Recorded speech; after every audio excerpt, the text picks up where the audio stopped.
Hello friends, ഈ Chinese ball ചെടിയെക്കുറിച്ചാണ് ഞാൻ ഇന്ന് പറയുന്നത്.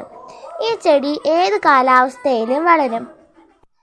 ഈ ചെടിക്ക് അധികം വെള്ളം ഒഴിച്ചു കൊടുക്കേണ്ട ആവശ്യമില്ല. കാരണം ഈ ചെടിയുടെ തണ്ടുകൾക്ക് വെള്ളം പിടിച്ചു നിർത്താൻ കഴിയും.